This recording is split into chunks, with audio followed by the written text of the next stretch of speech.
সম্প্রতি এক বাবা তার ছেলেকে কুড়াল দিয়ে কুপিয়ে হত্যা করেছে, যা একটি নির্মম হত্যাকাণ্ড হয়েছে। আমার প্রশ্ন হলো, ইসলামের শরীয়তের আলোকে বাবার কাজটি কেমন হলো এবং তার উপর কি শরীয়ত দণ্ডবিধি প্রয়োগ হবে কিনা? দেখুন, ইসলামের দণ্ডবিধি প্রয়োগ হবে কিনা সেটা তো এখানে বললাম না। কারণ হলো ইসলামের দণ্ডবিধির আলোকে তো আর বিচার হয় না আমাদের দেশে। তবে আমরা, এটা তো অনেক পুরান ঘটনা, ইতিমধ্যে এটা নিয়ে অনেক আলোচনা পর্যালোচনা হয়ে গেছে। আমরা সবাই স্তম্ভিত, সমাজ কোথায় চলে যাচ্ছে। এই ছেলের অত্যাচার বাবা অতিষ্ঠ হয়ে এই নির্মম হত্যাকাণ্ড তিনি করেছে। এই জঘন্য একটি ঘটনা আমাদেরকে দেখতে হয়েছে। আমাদের সন্তানরা যখন নষ্ট হয়ে যায়, অনেক মা বাপ আছে আমরা টেরও পাই না, খেয়ালও করি না। খারাপ বন্ধুর পালা করে নষ্ট হয়ে যায় পোলাপান, আগে ভাগে মা বাপ খেয়াল করে। অনেক মা বাপ আছে দেখবেন অতি উদার, বলে না এই বয়সে একটু আত্মুক করে, একটু আত্মুক করে। এই ছেলে এই মেয়েটা যখন সর্বনাশের শেষ প্রান্তে চলে যায়, এবার এসে বলে হুজুর এটা তাবিজ কবজ কিছু একটা দেন। আর কোন তাবিজে কুলাবে?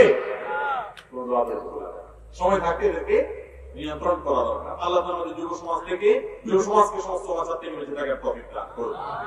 ইসলাম কাউকে হত্যা করার নির্দেশ দেয় না, সেটা বাবাকে সন্তান হত্যা নির্দেশ দেয় না কাউকে, বরং আল্লাহ সুবহানাহু ওয়া তাআলা কঠোর ভাবে মানুষ হত্যা করতে নিষেধ করেছেন।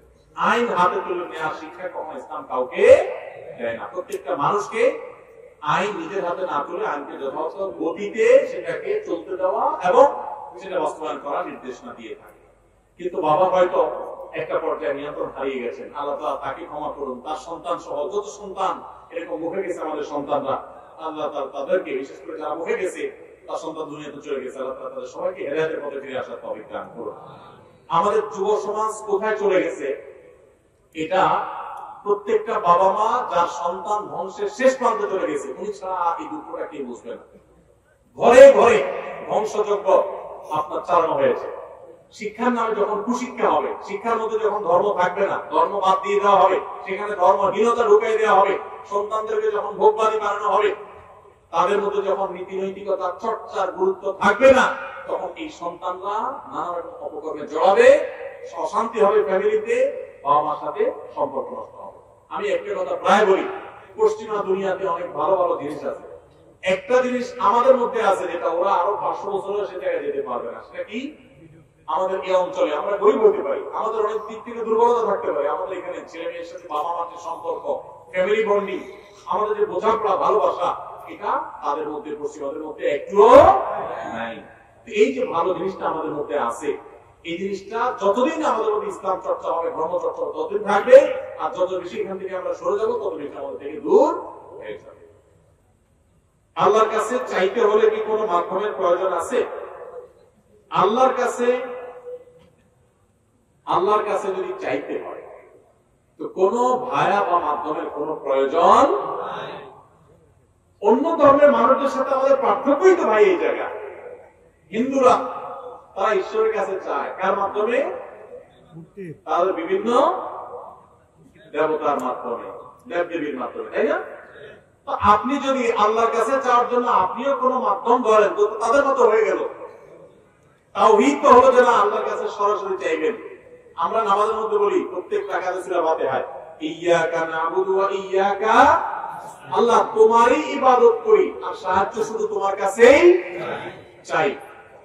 এখানে তো আপনি কোনো ভাইয়ের কথা বলেন না। আল্লাহ বলেছেন উদউনি, তোমরা আমার কাছে যাও, আস্তে আমি তোমার দোয়া কবুল করব, আস্তাজিব লাকুম।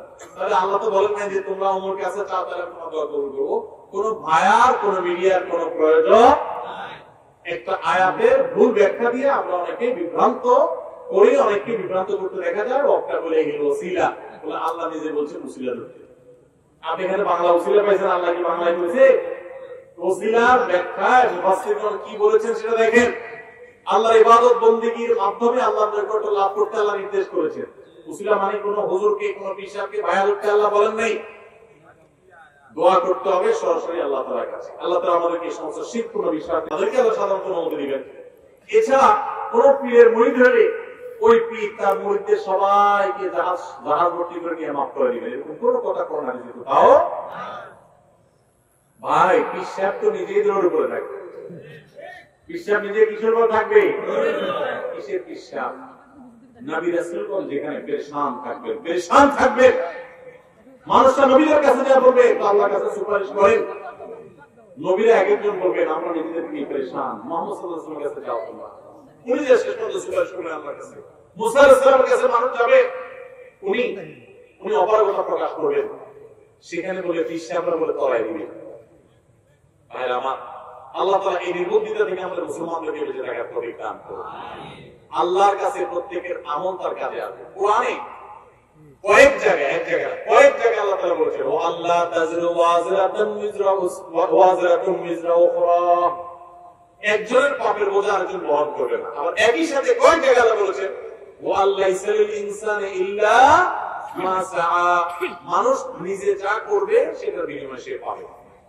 পিশাব করে দিবে আর আমার হয়ে যাবে এরকম কোন সিস্টেম ইসলামে মানি ট্রান্সফার সিস্টেম মোবাইলে থাকতে পারে, পিশাব আমল করে আমার অ্যাকাউন্টে ট্রান্সফার করে দিবে সিস্টেম, আর পিশাব তো পিশাব। আল্লাহ বলেছেন কিয়ামতের দিন ইয়াউমা ইয়াফিরুল মারউ মিন আখি ওয়া উম্মিহি ওয়া আবি ওয়া সাহাবাতিহি ওয়া বানি, সেদিন মানুষ মাকে দেখে পালাবে, বাপকে দেখে পালাবে, ভাই বোনকে দেখে পালাবে, স্বামী স্ত্রী একে অন্যকে দেখে পালাবে, সবাই নিজের ইয়ামসি করবে, সেখানে বলে পিশাব রক্ষা করবে। কেউ কারো সেদিন হবে, আল্লাহ কোরআনে পরিষ্কার বলেছেন যে সেদিন কেউ কারো কোনো কাজে আসবে না, কোরআনে পরিষ্কার করে বলেছেন। অতএব কারোর হাতে কাউকে রক্ষা করার কোনো ক্ষমতা থাকবে, নিজের আমল, আল্লাহর কাছে রুনাজারি, তওবা ইস্তিগফার, চোখের পানি, গুনাহমুক্ত জীবন গড়া, এটাই ইনশাআল্লাহ আমাদের নাজাতের পথ সুগম করে দিবে। আল্লাহ আমাদের সবাইকে তৌফিক দান করুন। আমাদের এলাকার একজন বলে মাইকে আযান দেওয়া শিরক। মাইকে আযান হয় এমন মসজিদে নামাজ পড়লেও নাকি নামাজ হবে। ভাই শিরকের মানে কি?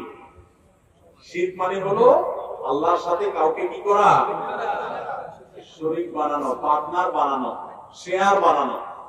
মাইকে আযান দিলে আল্লাহর সাথে কিভাবে কার সাথে শেয়ার হয়?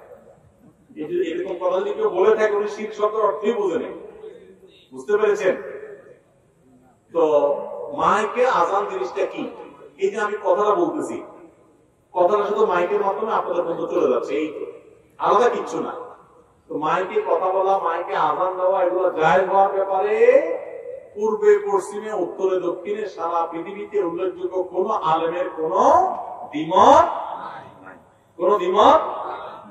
অতএব এটা নিয়ে নতুন করে সংশয় তৈরি করা এটা মূর্খতা ছাড়া কিছুই না। যদি কোনো ভাই এটা বলে থাকেন আল্লাহ তাআলাকে হেদায়েত দান করুন।